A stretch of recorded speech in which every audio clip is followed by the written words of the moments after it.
اعوذ باللہ من الشیطان الرجیم بسم اللہ الرحمن الرحیم وَإِن يَمْسَسْكَ اللَّهُ بِضُرٍّ فَلَا كَاشِفَ لَهُ إِلَّا هُوَ وَإِن يَمْسَسْكَ بِخَيْرٍ فَهُوَ عَلَى كُلِّ شَيْءٍ قَدِيرٌ صدق اللہ العظیم۔ یہ سورہ انعام کی آیت نمبر 17 ہے اور یہ ایک مشہور اور معروف آیت ہے۔ قرآن پاک کے دروس میں بہت بار اس کا ریفرنس دیا جاتا ہے، آپ نے یقیناً سنی ہوگی۔ اس آیت میں اللہ رب العزت نے فرمایا ہے، ہمیں بتایا ہے کہ وَإِن يَمْسَسْكَ اللَّهُ بِضُرٍّ، کہ اگر اللہ رب العزت کی طرف سے کوئی ضرر پہنچانے والی چیز، کوئی مصیبت میں ڈالنے والی چیز، کوئی تکلیف دینے والی چیز اگر آپ کو مس بھی کر لے، تو یہ مس کا لفظ یہاں پہ بڑا امپورٹنٹ ہے، اور وہ اس لیے کہ مس کا مطلب ہے چھو لینا، ٹکرا جانا یا ٹچ کر لینا۔ تو اگر اتنی سی تکلیف بھی آئے کہ جس کا کوئی بہت بڑا امپیکٹ نہ بھی ہو، کہ وہ آپ کو مس ہی کر لے، فلا کاشف لہ الا ہو، تو اس کو کوئی روکنے والا نہیں ہے سوائے اللہ کے۔ یعنی یہ کاشف کا مطلب ہے روکنے والا، پرے ہٹانے والا، یا بچانے والا، یا دور کرنے والا۔ تو اس آیت میں اللہ رب العزت نے ہمیں بتایا ہے کہ اگر اللہ رب العزت کی طرف سے کوئی چھوٹی سے چھوٹی تکلیف بھی آئے تو اس کو سوائے اللہ کے کوئی دور کرنے والا نہیں۔ تو آج کے حالات میں یہ جو ہم دیکھ رہے ہیں کورونا، یہ تو بہت بڑی آفت ہے، یہ تو بہت بڑی بلا ہے۔ ایسی بلا ہے کہ پوری دنیا کی جو ہے حکومتیں اس سے ہلی ہوئی ہیں، اور ساری زندگی کا نظام جو ہے وہ الٹ پلٹ ہو چکا ہے۔ ڈاکٹر اور سائنسدان جو ہیں اس کی ویکسینیشن تیار کرنے میں لگے ہوئے ہیں، اس کی میڈیسن بنانے کی کوششیں کر رہے ہیں، اور گورنمنٹس جو ہیں وہ اپنے لوگوں کو لاک ڈاؤن میں رکھے ہوئے ہیں اور کوارنٹائن میں جو ہے وہ سنبھالے ہوئے ہیں۔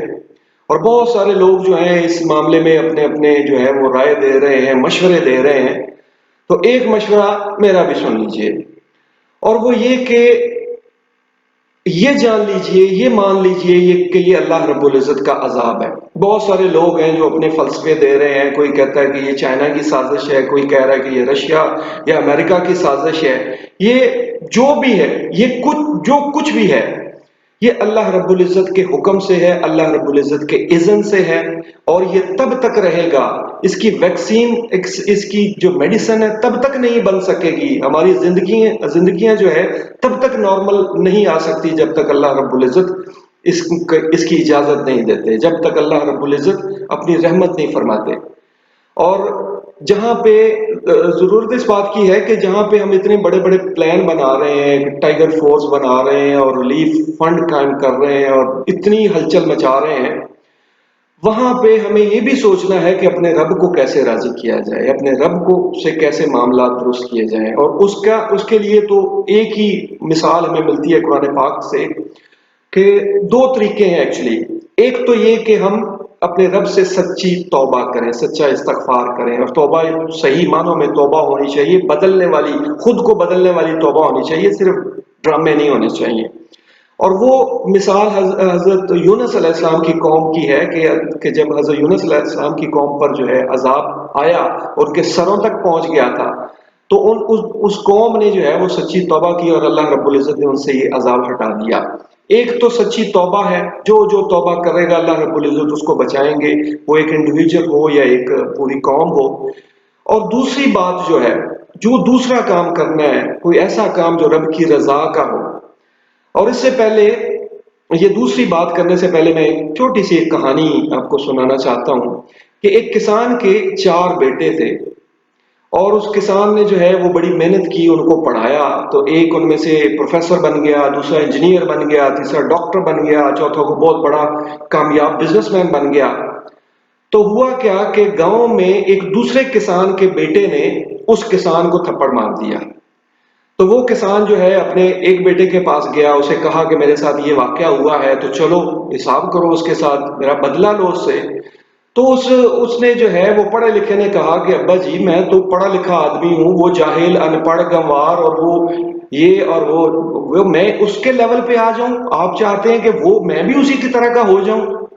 تو اس باپ کو اس نے یہ سمجھا کے بھیج دیا۔ باپ مایوس ہو گیا، دوسرے کے پاس گیا، اس نے بھی یہی کہا، تیسرے کے پاس گیا، اس نے بھی اس طرح کے جواب دیا، چوتھے نے بھی یہی جواب دیا یا اسی طرح کا جواب دیا۔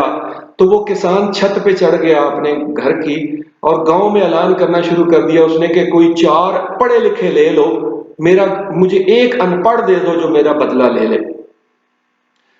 اس کہانی سے اس واقعہ کا مقصد یہ ہے کہ ہم جتنے بھی پڑھ لکھ جائیں، ہم جتنے بھی مہذب ہو جائیں اور جتنے بھی ترقی یافتہ ہو جائیں، کوئی نہ کوئی معاملہ ایسا ہوتا ہے کہ جس میں ہمارا جو ہے وہ خون کھولنا چاہیے، ہمیں غیرت آنی چاہیے، ہمارے لیے کوئی ایسی چیز ہونی چاہیے جو ناقابل برداشت ہو، اور وہ ناقابل برداشت ان ناقابل برداشت چیزوں میں سے ایک چیز ہے شرک۔ اور شرک اس لیے ناقابل برداشت ہے کہ اللہ رب العزت کو بھی یہ ناقابل برداشت ہے۔ اللہ رب العزت نے سورہ نساء میں 2 جگہوں پہ نوٹس لگا دیا ہے کہ ان اللہ لا یغفر ان یشرک بہ ویغفر ما دون ذلک لمن یشاء، کہ اللہ رب العزت اس گناہ کو نہیں بخشے گا کہ کوئی اس کے ساتھ شرک کرے، اور شرک کے سوا اور گناہ جس کو چاہے بخش دے۔ تو اللہ رب العزت نے شرک کو ایک نہ معاف ہونے والا گناہ قرار دے دیا ہے، اس کو ظلم عظیم بھی کہا گیا ہے۔ آپ قرآن پاک کے اسٹوڈنٹ ہیں، ماشاءاللہ آپ نے پڑھا ہوگا کہ ایک نہیں کئی مقامات پر شرک کو ظلم عظیم کہا گیا ہے۔ اچھا یہ بھی سمجھ لیجئے کہ یہ ظلم عظیم ہے کیسے؟ وہ اس طریقے سے کہ ظلم میں ہمیشہ 2 پارٹیز انوالو ہوتی ہیں۔ ہم کہتے ہیں کہ فلاں نے فلاں پر ظلم کیا، اور شرک کے معاملے میں ایک پارٹی تو وہ بدبخت انسان ہوتا ہے جو شرک کرتا ہے، اور دوسری پارٹی اللہ رب العزت کی ذات ہوتی ہے کہ یہ گناہ جو ہے وہ انسان رب کی ذات کے ساتھ کرتا ہے، اس لیے یہ ظلم عظیم ہے۔ تو اس ظلم عظیم کو اچھا ظلم کو بھی سمجھ لیجئے کہ ظلم کیا ہے۔ ظلم یہ ہے کہ کسی کے حق کو چھیننا، کسی کو اس کی جگہ سے ہٹانا جو ہے وہ ظلم ہوتا ہے۔ یعنی اس میں آسان سی بات ہے کہ سجدہ کرنے کا حق رب کا ہے کہ رب کے سامنے سجدہ کیا جائے، اور اگر کوئی اور کسی اور کو سجدہ کرتا ہے تو وہ شرک کرتا ہے۔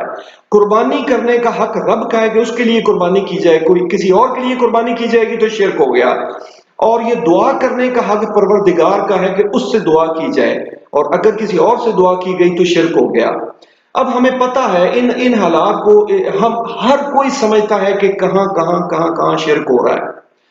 اب میں یہ نہیں کہتا کہ ان بزرگوں کے جو ہے وہ مزارات کو آپ ملیا میٹ کر دیں، بلڈوز کر دیں، ان کو ختم کر دیں، وہ نیک لوگ تھے، بزرگ لوگ تھے، ان کی نشانیاں ہیں، ان کو رہنے دیں۔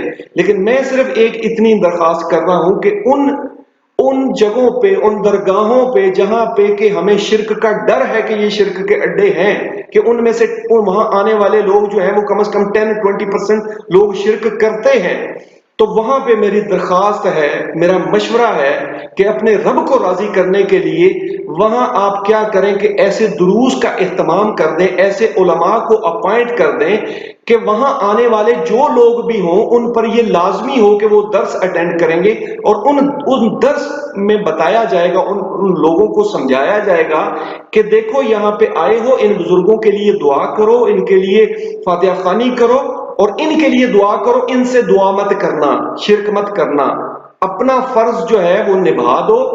اور ان کو جب ہم نے بتا دیا تو پھر ان کے حوالے، پھر ان کی مرضی کہ وہ کیا کرتے ہیں۔ لیکن حکومت ایز جو ہے انفورسنگ ایجنسی، یعنی حکم کو لاگو کرنے والی طاقت کے طور پر اس چیز کو اگر نافذ کر دے تو اللہ رب العزت ہم سے راضی ہو جائیں گے انشاءاللہ۔ اللہ رب العزت کو ہمارا یہ کام پسند آئے گا۔ میں نہیں کہہ رہا کہ مزاروں کو ہٹا دو، میں نہیں کہہ رہا کہ مزاروں کو بند کر دو، میں صرف اتنی بات کہہ رہا ہوں کہ ان مزاروں پر درس ایسے انتظام ایسا کر دیا جائے کہ لوگوں کو سمجھایا جائے۔ اللہ کی رحمت ہو سکتی ہے اس طریقے سے، اللہ رب العزت ہم سے راضی ہو سکتے ہیں۔ تو اگر یہ بات کسی کو اچھی لگی ہے تو میری اس دفعہ میں پہلی دفعہ ریکویسٹ کر رہا ہوں کہ اس کو صرف لائک نہ کریں، اگر آپ کو یہ پسند آ گئی ہے تو اس کو لائک نہ کریں، اس کو فارورڈ کریں۔ 2 دن کے بعد علماء کی ایک کانفرنس ہے جہاں پہ یہ علماء بیٹھیں گے، تو وہاں پہ اگر یہ بات پہنچ جائے تو ہو سکتا ہے کہ کسی کے دل میں آ جائے کہ یار یہ لازمی کرنا چاہیے۔ اللہ رب العزت ہماری مدد فرمائے، اس کو صحیح معنوں میں سمجھنے کی توفیق عطا فرمائے۔ آمین، وآخر دعوانا الحمدللہ رب العالمین۔